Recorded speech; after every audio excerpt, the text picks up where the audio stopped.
The show is a proud member of the Retirement Podcast Network.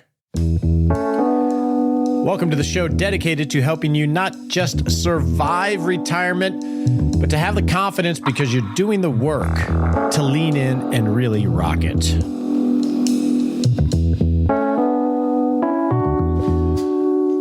Hey there, Roger Whitney here. By day, I'm a practicing retirement planner with over 30 years experience, founder of Agile Retirement Management. And by night, I have hung out with you on this show over the last 10 years, noodling on how to really do retirement planning right so we don't make it a job, we make it a vehicle to go out and live a great life.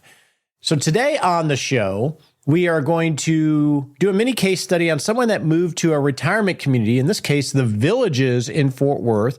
Brad and his spouse moved from Iowa down to the Villages, and he gave me a 4-hour tour when I was down there and was willing to chat about the logic behind their decision, the experience that they've had. So we're going to do that mini case study. In addition to that, we're going to answer your questions on new catch-up rules for retirement plans in 26, where to put taxes in a plan. Should you still buy I-bonds? That question came in, so we'll do that as well. Last week on the show, we answered a question related to the 10-year rule and inherited IRAs. There was some relief given to people that weren't taking the distributions they were supposed to by the IRS. And there were some gaps when it comes to the 10-year rule because it was answering a specific question that is probably important to some of you. So what I decided to do, along with my team, Troy, Kim, and Scott, is build a mind map outlining the current state of rules, ever-changing, of inherited IRAs, including the 10-year rule. And I created a video explanation on our YouTube channel, youtube.com/Retirement Answer Man. So for those of you that really want to know this stuff or have a question that you're trying to get answered, maybe you can find your way given on that mind map. We'll also have a link to that video in our 6-Shot Saturday email. If you love the show, you're really going to love this email where we share links to resources that we mentioned. So you can sign up for 6-Shot Saturday at 6shotsaturday.com or rogerwhitney.com. With that, let's get to our conversation with Brad about the decision to move to a retirement community. So here we are with Brad. How you doing, Brad? I'm doing great, Roger. Good. You gave us a 4-hour tour of the Villages a few months ago, and I wanted to chat with you about your journey to deciding to move to the Villages. So is that cool? Yeah, sure. Absolutely. Well, let's start off with the facts. So how old are you now? My wife and I are both 55. You're 55, and you are retired now, correct? Correct. Okay. So we'll get to when you moved to the Villages, but when did you first get introduced to the Villages? How long ago was that? We made our first visit here in the April of 2022. We come down and spent the whole month of April for the very first time. I had done a bunch of research, and Tammy had some good friends that had retired in Iowa and moved here. So we made the trek down here to see them and check out the Villages. So had you visited them in the Villages before deciding to go for a month? No. Back in the fall of 2021, when I first joined the club and I started the master class and we were going through the goals and the vision and all that tough stuff. What do you want your retirement to look like? And it was pretty clear to us that we really wanted to get out of Iowa during the winter months. Okay. And so we had checked out, we went to Phoenix for a week. Can't even remember exactly when that was, in between there sometime. And that really wasn't for us. And then, this good friend of Tammy's that moved here, and we're like, wow. We were a little surprised that they made the move. And we're like, well, let's go down and check it out. And from what we had heard, 3 or 4 or 5 days just isn't long enough. And so we made the decision to go ahead and come for a month. Was it during the summer months, winter months? I guess winter months, right? No, it was the month of April. Okay. Yeah. And we picked April. It's kind of interesting. I mean, to rent in the Villages is the most challenging time, of course, is January, February, or March. That's the most expensive time and the most challenging time to find a place. So we're like, well, you know what? Iowa in April can be we can get snow and wind and cold, and it can be just anyway. So we just chose April, and that's kind of the reason that we did it. Okay. And to visit friends, but also what were you thinking in terms of searching, like when you went to Phoenix, et cetera? You were just trying to find a place to buy, or what was the intent? Actually, no. When we decided that we needed to get out of Iowa or wanted to get out of Iowa during those months, our initial thought is to, go south, Florida, someplace like that for 1, 2, 3 months is what we were thinking. Ultimately, we wanted to get it to where it was at least 3 months. And so part of coming down to visit Tammy's friend was to check it out to see if this is a place that we would want to do that. With the intentions of that, we would check others out as well. And yeah. And early in your journey, you found one that you liked, obviously, because you live there now. Yeah. So when we come down that first year for a month, we're like, ooh, we were obviously had moved here now, so we could tell we really liked it. It was really what we wanted, but we thought we better do our due diligence a little bit. And so we went to another community, 55 community in Florida, and checked that out. Now, we didn't stay because it was close enough to the villages. We went up and spent a day and wasn't even in comparison to what the village was. So we made the decision after that neither one of us, Tammy or I, really like water isn't that important to us. So being on the coast, anything like that wasn't that important to us, but being active and having a lot of things to do, outdoor things to do in a community that, like the villages, it has all those opportunities with clubs and different things. So we decided to chose the villages. And so how long after that month-long visit did you buy a place?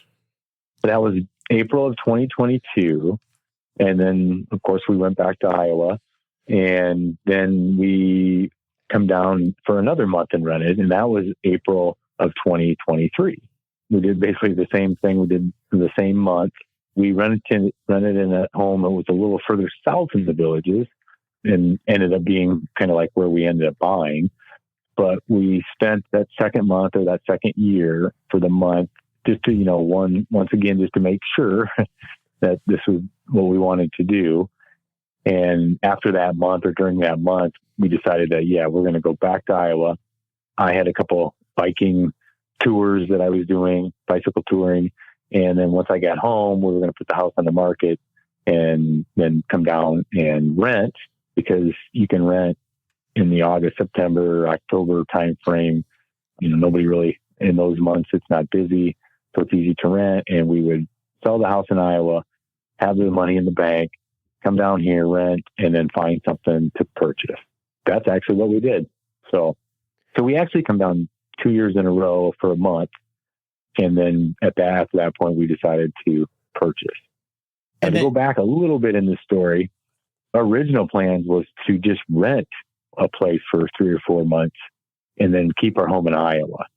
After being here, we decided that we wanted to spend more time in Florida than we did in Iowa. And then at the same time, too, our children were moving and doing different things in different locations. So being back in where we had our home in Iowa didn't make that much sense anyway.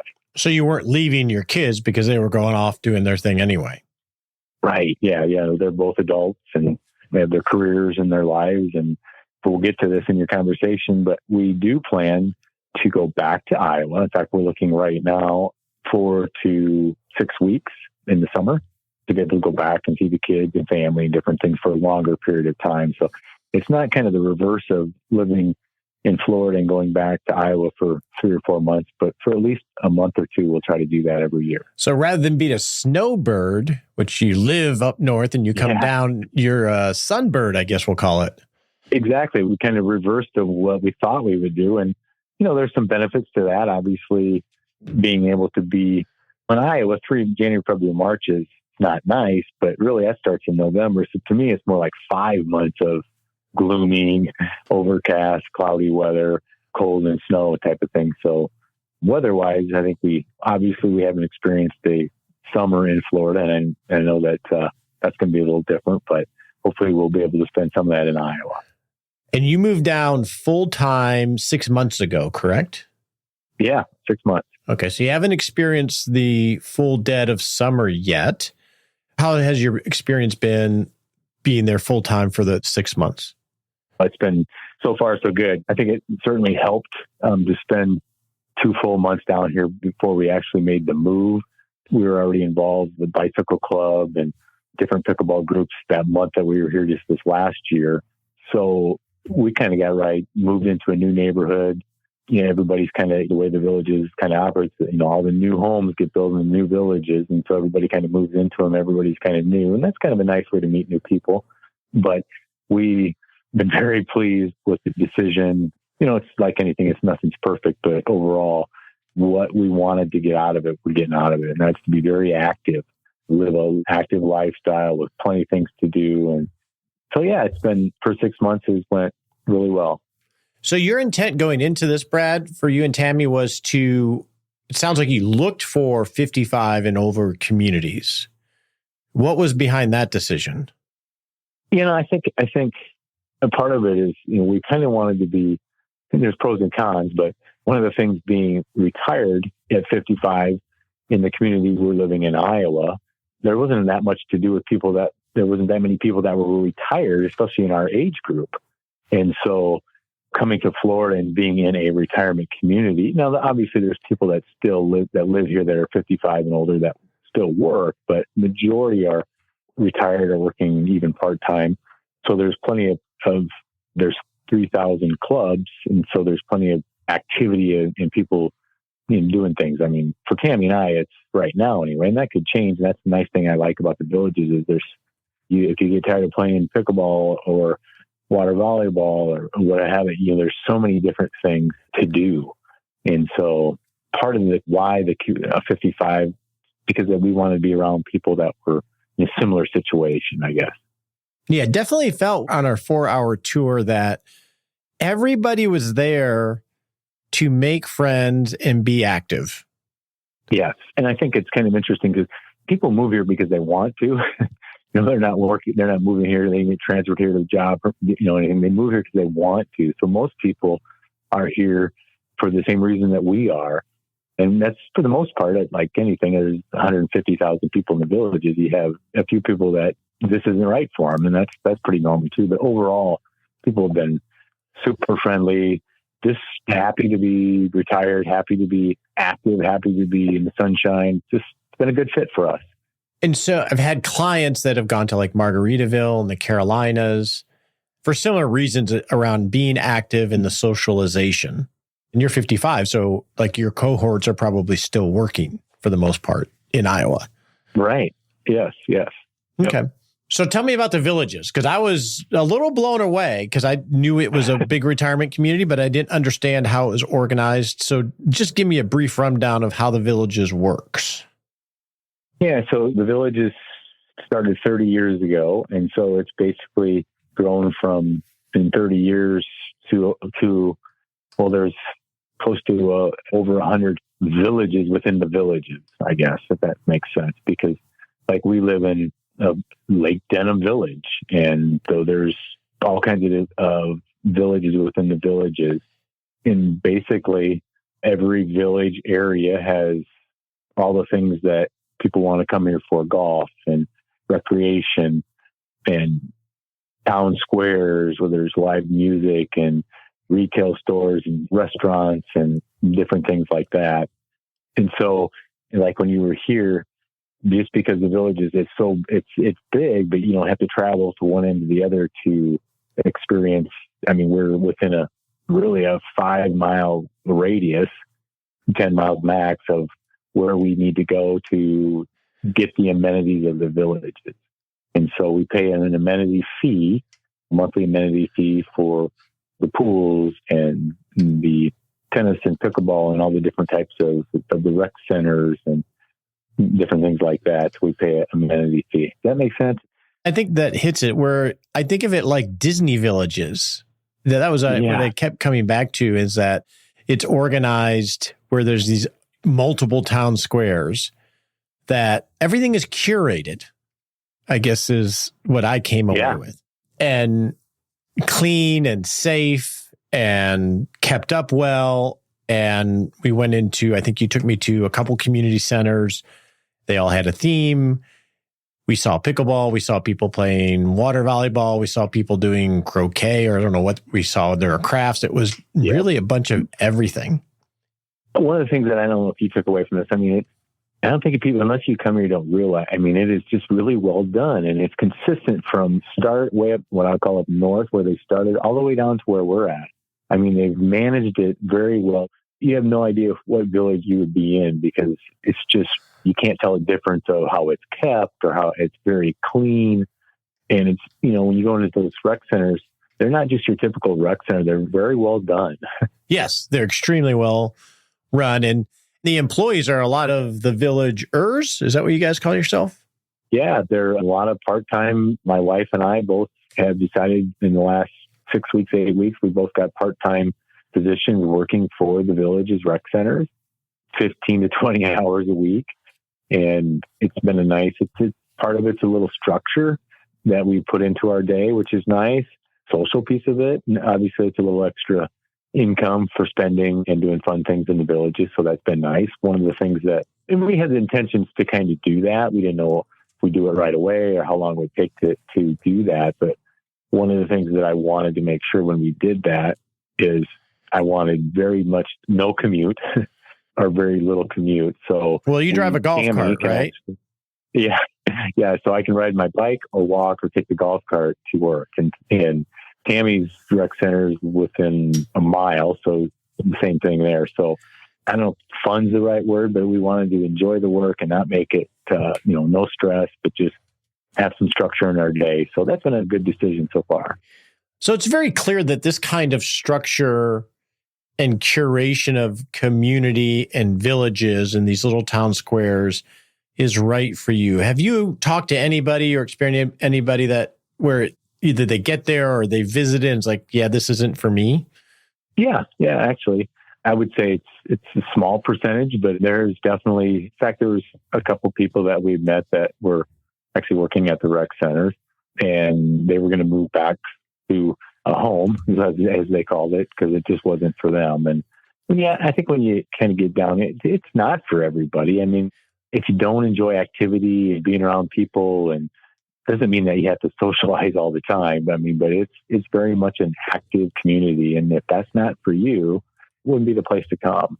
Yeah, I'll tell you my takeaway from it, Brad, when I've been describing it to others, is I imagined if I lived there, it would be a blast. But then I say, I don't think it's for me. Like, we want a small town that is activity based, but the curation of it just felt odd to me. So I think you guys approached it really well in that you tested a couple different ones to get different flavors. And you seem to have settled on this one really quickly. Our plan, like with Salida, which is the town that we have a place in now in Colorado, our plan was to do a hub and spoke and test different cities. And we landed on Salida early, and we cut a lot of that testing short because we liked it so much. And it sounds like you had the same experience. Yeah. And I think, when we were looking at just what do we want this retirement to look like in the vision, and a lot of people talk about travel, and Tammy and I are just, that's not important to us. It's not something that we really care so much about doing. And so we really wanted to be in a community where there was plenty of things to do. If we got tired of this, we could do, there's many different things to, and that may even change within the seasons. In the summertime when we're here, maybe we won't be outside so much. Maybe we'll be inside enjoying different clubs that are inside doing different things. But it's an adjustment. And I think that's one reason why I wanted to come down for a month, because after researching it, I knew that it was going to be pretty overwhelming to come down for just 3 or 4 days. And so I think people that move here, and I speak with them frequently because in my position, a lot of people coming in on lifestyle visits and checking the villages out. And even people that have only been here a month or two, it takes some getting adjusted and to just the golf carts. I mean, people don't realize it. I thought I was going to get run over a couple times. I mean, there's 70,000 golf carts and roundabouts. But one thing I do want to, and I think you've seen that when you're here, is that just because it's so big doesn't mean it's like anything. We live in our own little 3-mile radius here. So in our own little, we don't have to go to one end to the other to the village, and it's not massive that way. Does that make sense? No, totally. You have communities. And they've done an amazing job with that, by the way. I really came away impressed of everybody felt like they had their own community and own downtown area via the village. Yeah. If there's a certain band that's playing that you like, it's in another one of the town squares, you can certainly go. But it doesn't feel like the only place you can go to listen to music is one place and it's a 30-minute drive. That's not how it works. Yeah, sort of like, I remember going to Michigan State, Brad, and every now and then there would be it's a 45,000 back when I went there. Lord knows what it is now, but every now and then you would have a class that was across campus and it was like a whole different world because you never went to those areas because you just stayed in your bubble of wherever your college was. Yep. What advice would you have somebody that is either they haven't retired yet and they're trying to think of where they want to move? How should they approach that? I think first where they want to go based on what they want to do. What do they want to do when they get to wherever they want to go? I mean, what are the types of things that they enjoy? I mean, do they enjoy walking in the beach or like where you guys are in Colorado? I think that'll dictate kind of where you want to go. And I say this, and we didn't do this very well, but explore different areas is probably a good idea. But that depending on your time frame. I mean, if you're working to go to 1 or 2 a year, maybe.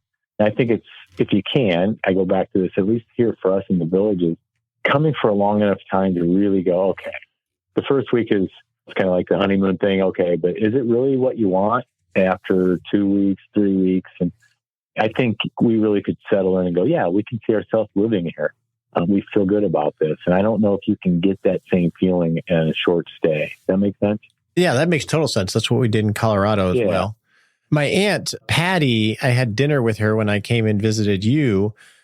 And Aunt Patty and her husband, she's a hippie. That's what I remember. She grew up transcendental meditation. They have a place in Iowa because I used to live right at Maharishi University. And I remember she lived in Florida, I think in the Jacksonville area. And she told me that they moved to the villages. This was a number of years ago. And I'm like, what? You're the last person I think would go to the villages. And when we were having dinner, which is the first time I'd seen her at the villages, what she said, because they had migrated to Florida and went to a normal neighborhood, was the problem of going to a normal neighborhood in Florida, meaning not a 55 and older, was that you had working people, you had people with kids, and it's wonderful to have that diversity, but they weren't near as interested or available to be able to make friends. So they found themselves isolated in a neighborhood because everybody's off doing their own things. Whereas in the villages, it's like going to college as a freshman. Everybody wants to make friends and is open to it anyway. That's a great way to look at it. That's kind of how it is in the villages. And I'm sure it's in other communities as well, 55 and over communities. But it's kind of like we talked earlier about in Iowa. I mean, we're retired and everybody's going to work. And so it's just, there wasn't as many things to do with people and socialize and different things. So just a good fit. Thanks so much for sharing your wisdom, Brad. I really appreciate you guys making the trip down here and having a meetup. It was a good meetup, and I'm hoping to continue to meet with some of the Floridians around the area. So awesome. So now it's time to get to some of your questions to help you take a baby step on your journey. If you have a question for the show, you can go to askroger.me and we'll try to help you on your journey. Our first question comes from Howard. Howard says, good morning, Nicole. By the way, Nicole's going to be on the show in a week or two. Thank goodness. She's awesome. Has Roger talked about whether we should consider getting I-bonds in 2024 as he did in past Januaries? Good question. Howard also throws in, also, Dr. Bobby and Mark are great to listen to. Absolutely enjoy their comments. Thank you so much, Howard. So Howard is wondering why in January we didn't talk about I-bonds as we may have done in past Januaries. There was no real reason that we didn't, Howard, other than we had other things going on. And so let's talk about I-bonds and whether they make sense to include in your contingency fund or as part of your allocation. So before we get to whether they make sense in 2024 or not, Howard, let's talk about the basics of I-bonds. And we're going to include a link to a really good page on Treasury Direct related to I-bonds in our 6-Shot Saturday email. So you can get all of this information and understand these better. But let's cover the basics. So an I bond is issued by the Treasury Department via Treasury Direct. The current yield on I bonds issued between November 1st, 2023 and April 30th of 2024, they reset it, I guess at the beginning of May now, so it probably just happened, was 5.27%. So that's the current interest rate that you receive on an I bond. But how is that interest rate calculated? Well, it has two components. It has a fixed rate, which was currently, before April 30th, 1.3%.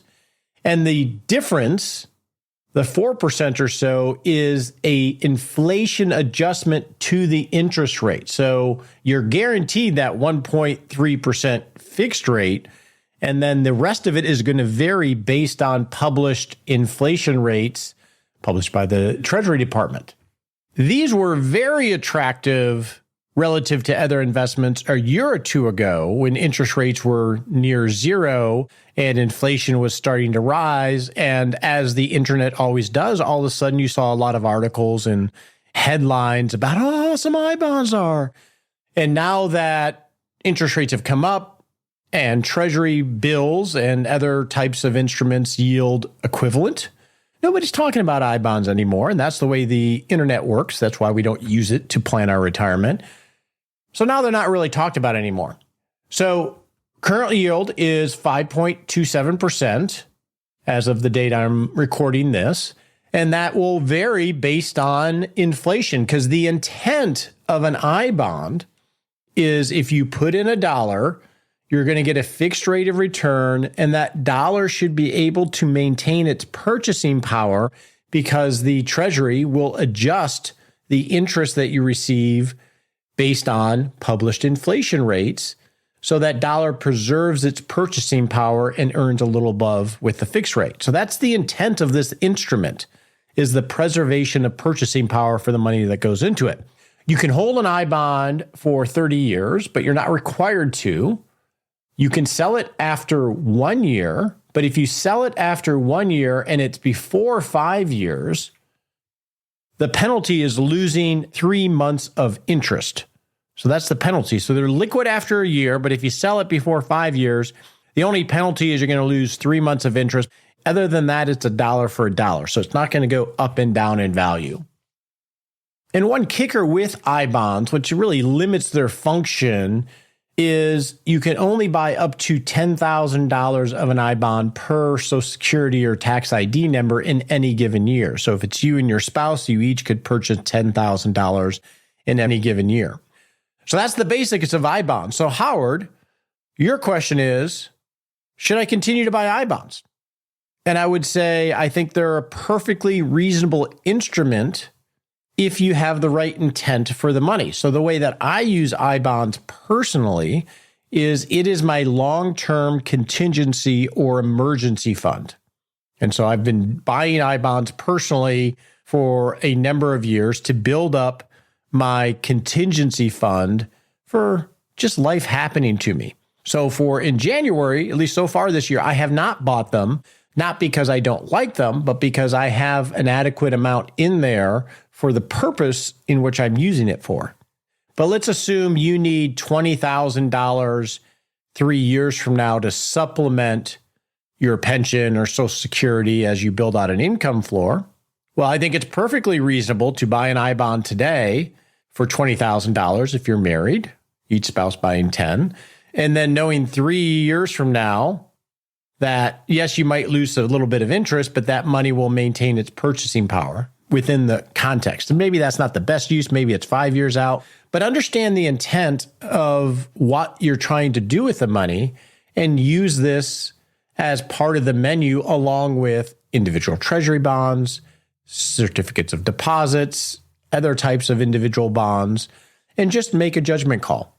So Howard, there's not that I don't dislike them. I just didn't talk about them. And for me, I haven't bought them this year, mainly because for my intent, long-term contingency fund, I've already funded that. So I'm doing other things with my funds. So our next question comes from Paul relative to new catch-up rules starting in 2026. Hey, Roger, with the new catch-up rules for 401k plans starting in effect in 2026, how will that affect the ability to contribute after-tax dollars for high earners to a traditional IRA who intend to convert the contributions into a Roth IRA? So what he's referring to is current guidance is that in 2026, related to the Secure Act, that if you make over, I believe it's $145,000 annually, the catch-up provision within a 401k, not your normal employee contributions, but the amount that you can contribute in addition to if you're over age 50, will no longer be able to be deposited in a traditional 401k plan. What the Secure Act 2.0 is saying at the moment is that, yeah, you can contribute your normal employee contributions to the pre-tax account, but if you have catch-up provisions, those must go into a Roth option within the 401k. We'll see how that plays out and whether that stays in effect through the implementation of that in 2026, I believe it is. So Paul asked, well, how will that affect the ability to contribute after-tax dollars for high earners to a traditional IRA who intend to convert it? Essentially doing a backdoor Roth contribution. Off the top of my head, Paul, I don't know if it has any impact to that backdoor Roth function. I don't recall seeing anything there. I also would say that this is what I would call a green banana. Here we are in mid-2024. That's a year and a half away. We have an election in between that for the presidency and the Senate.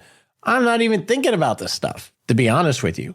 And I will think about this stuff probably mid next year when I'm starting to close out 25 planning and think about 26. Because I tend to not think about things. Well, tend not to think. I work to not think about things before there's something that I can actually do anything with. And the reason for that is that we only have so much time. Me as a practicing retirement planner, but you in your life planning for your retirement, it's important to use your time wisely. And I make the decision, I don't want to use my time on things that I really don't have any agency or control over and that are far enough out that I don't have to worry about them right now. That frees up my time to focus on more important tasks. Our next question is really a comment from Charlie. He says, hey, Roger, I just want to tell you how much I enjoyed this week's episode on systems thinking and complexity. I had the luck of taking great system thinking courses nearly 40 years ago as part of my MBA, and the idea around complex systems have stuck with me throughout my career. I retired about a year and a half ago and have been enjoying life. At the same time, Charlie says, it seems that something is missing at times. This episode really helped me understand that my days are now primarily filled with simple, complicated things, and I am missing working on complex issues. I've been debating taking the plunge back into doing some independent consulting and think I will go ahead and try a few more complex assignments to see if that helps fill out my retirement. I love that approach, Charlie, and the fact that you are able to identify or make that connection between what might be missing. Almost all knowledge work, which is the majority of us, is around complex tasks that never really have a result, and you can't just simply create the widget and build the widget and have it all figured out, which is the value of that is you see completion. It's like mowing the yard. A lot of us are in more knowledge-based careers where we're dealing with these complex things that never end and are never can actually be figured out. And we can miss that quest in retirement when we're dealing with just complicated things. I thought that was interesting. We just had literally today when I'm recording this, an internal meetup in the Rock Retirement Club on improving our skills and using the retirement software that we provide to club members. So we had about 100 club members on there and learning how to use the tool to model the scenarios that they're trying to model for their journeys for retirement. And it's a wonderful exercise, but it can be very frustrating for me, but also frustrating for the people using the tool because these software tools, retirement planning software, even if they're very robust, have so many holes in them because they're trying to model 30-year timeframes of various spending and cash flows and taxes and so forth. And there's a lot of holes in them because they're trying to bring precision to a very complex problem. And initially, that can be really frustrating when you're doing retirement planning. Doesn't matter how great your spreadsheet is. But if you really think about it, it comes down to accepting that you can't figure it out and that the software or your spreadsheet or whatever tool you're using is just going to be wrong and it's going to have a lot of holes in it. And rather than be frustrated about it and think that if I just improved my spreadsheet or if they just improve the software, it would all be okay. Once you realize that, no, it won't be because it's complex and you can't, it can actually be very liberating. So you stop chasing those rabbits that you'll never catch. So you can work on the frameworks for being agile and managing over time. It can actually be very liberating once you get past thinking that you can get this all figured out. So thanks for the feedback, Charlie. Good luck to you on testing your complex assignments. My only counsel there is going into those assignments, if you do it, build some boundaries so you don't get overly obsessed with the complex problem so you can maintain a line between when you do that and when you go live with all this time freedom you have. Our next question comes from Robert related to where do you put taxes in the plan when you're building this cash flow model? It's a great question. I don't put it under goals. If you're using software, your software is going to have a hierarchy of simplifying assumptions of where it's going to draw money and how that money is going to be taxed. And those estimates that the software creates, that maybe you export or you see on the table that it creates for you, Robert, they're going to be all over the place and probably pretty wrong. It's a very blunt tool that software uses for these things. And then that's why, even if you're using software, Robert, when you're thinking about taxes, that software is good enough for just long-term proof of concept or feasibility. My suggestion, Robert, would be when you're dialing in the near midterm, let's call it the 5 years, if you're going to build a 5-year income floor, you're going to build your own Excel template of a 5-year cash flow statement, which is going to have all your income sources, all your goal spending, and it's going to have a tax estimate line below those. So if you have $100,000 in income, $200,000 in spending, so you have a negative $100,000 cash flow for that year, then you add a line, which is your estimated taxes for that year, and that estimated tax number is going to be based off of your decision of where you're actually going to pull money from in order to pay for your life. Because you may pull it from after-tax dollars. You may pull it from IRA dollars. You may pull it off Roth dollars. So you're going to want to create those numbers to make sure they're a little bit more accurate than the software is going to do for your specific plan for that year. We like to do that no more than 5 years from a tax perspective. Have a better estimate on that cash flow spreadsheet for the first 5 years. And really, it's a year by year that you're informing those numbers so you can get to the true deficit that needs to be funded. So that's where you would have that line, Robert. And I think, I don't know if it was the last retirement plan live, but the software is going to, you do it bluntly. I would do it based on exactly where you're going to pull the money, because that way you can dial in what your tax estimate's going to be. So we'll close out the Q&A session with a comment from Glenn. Glenn says, I'm sorry I missed the survey because I had a suggestion for you, but I've been busy with life changes. After being widowed for 7 years, I just remarried and moved 70 miles to my wife's new home. I have also been readying my house for sale, now waiting close. Whoopee! Congratulations, Glenn. That's awesome. Anyway, I have a suggestion for your podcast. I enjoy the financial side of your show, and I know others gain a lot from the non-financial. My suggestion is possibly creating 2 podcasts, one dealing with the excellent retirement plan on financials, and one dealing with the non-financial or mindset side.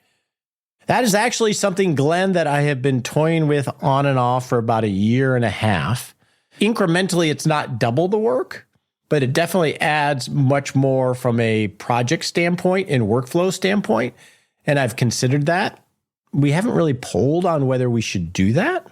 I vacillate between liking the idea and not doing that. And all of you are welcome to shoot me an email and reply in 6 Shot Saturday on your thoughts on Glenn's suggestion, because it's definitely something that I've entertained. So thanks for the thought.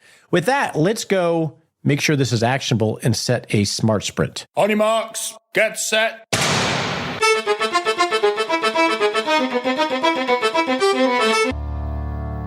And we're off to take a baby step that you can take in the next 7 days to not just rock retirement, but rock life.